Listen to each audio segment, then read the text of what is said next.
America में राष्ट्रपति चुनाव के लिए रिपब्लिकन पार्टी की ओर से उम्मीदवारों की दौड़ में शामिल भारतीय मूल के 38 साल के अरबपति कारोबारी विवेक रामास्वामी अपने एजेंडे को लेकर इन दिनों चर्चा में हैं। बच्चों के लिए लत लगने वाले सोशल मीडिया को बंद करने से लेकर FBI को बंद करना उनके एजेंडे में है। रिपब्लिकन उम्मीदवारों के बीच दूसरे राउंड की बहस में उन्होंने कहा कि 16 साल से कम उम्र के बच्चों के लिए लत लग जाने वाले सोशल मीडिया के इस्तेमाल की इजाज़त नहीं होनी चाहिए।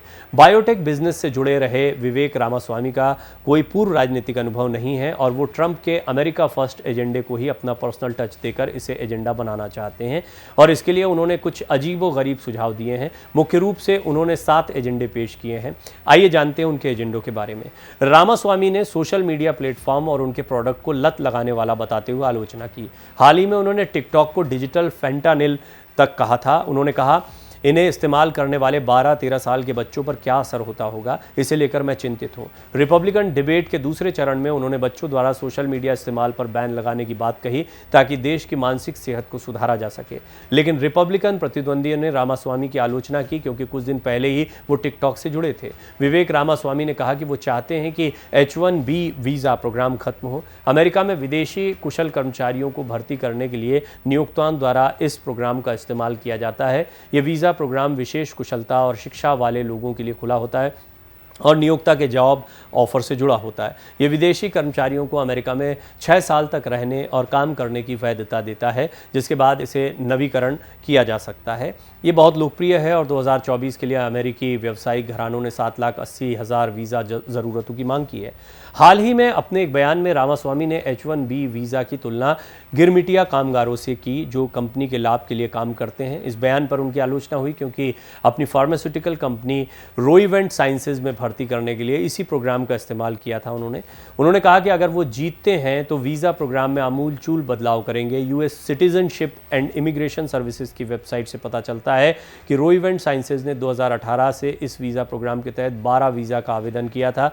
रामास्वामी का कहना है कि वोट देने की न्यूनतम उम्र को बढ़ाकर 25 साल किया जाना चाहिए। उनका प्रस्ताव है कि 18 साल तक के लोगों को भी वोट का अधिकार तभी मिले जब वो राष्ट्रीय सेवा ज़रूरतों की शर्त पूरा करते हों, यानी या तो वो इमरजेंसी में मददगार हों या सेना में 6 महीने की सेवा दे चुके हों।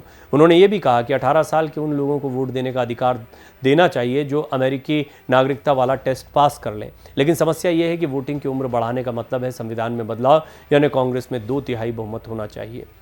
रामास्वामी का मानना है कि रूस यूक्रेन युद्ध को शांतिपूर्ण तरीके से ख़त्म करने के लिए रूस को कुछ बड़ी छूट देनी चाहिए। उन्होंने जून में ACB न्यूज़ में कहा था कि कोरियाई युद्ध की तरह एक ऐसा समझौता होना चाहिए जिसमें दोनों पक्षों को अपने अपने नियंत्रण वाले इलाकों पर वैधता दी जाए। उनका मानना है कि अमेरिकी सेना के लिए सबसे बड़ा खतरा चीन रूस गठबंधन और NATO में यूक्रेन के न शामिल होने का स्थायी आश्वासन है, लेकिन इसके बदले रूस को अपने गठबंधन और चीन के साथ सैन्य समझौते से पीछे हटना होगा। उनके अनुसार रूस के खिलाफ यूक्रेन को अधिक हथियार देना रूस को चीन के हाथों में धकेलने जैसा है।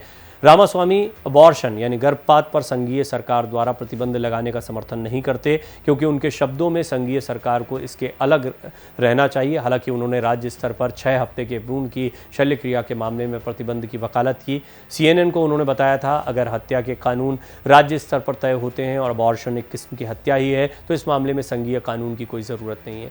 रामास्वामी कई संघीय विभागों को बंद करने की योजना भी रखते हैं, जैसे शिक्षा विभाग, परमाणु नियामक आयोग, घरेलू राजस्व सेवा और FBI आदि।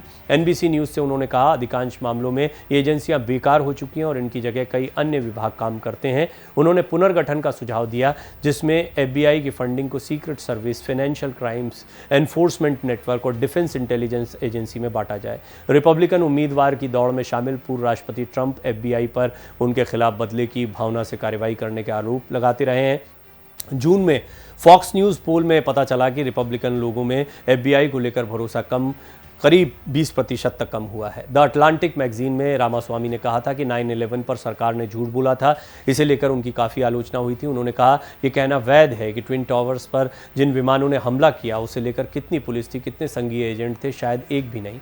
एक आधिकारिक आयोग ने 2004 में एक अंतिम रिपोर्ट प्रकाशित की जिसमें 9/11 की घटना का पूरा ब्यौरा दिया, लेकिन किसी सरकारी साजिश का इसमें कोई सबूत नहीं मिला। बाद में रामास्वामी ने मैगजीन पर ही बयान को तोड़ मरोड़ कर पेश करने का आरोप लगाया था। इस पर द अटलांटिक ने उस साक्षात्कार का पूरा ऑडियो जारी कर दिया था जिससे पता चला कि उनके बयान को सटीकता के साथ लिखा गया था।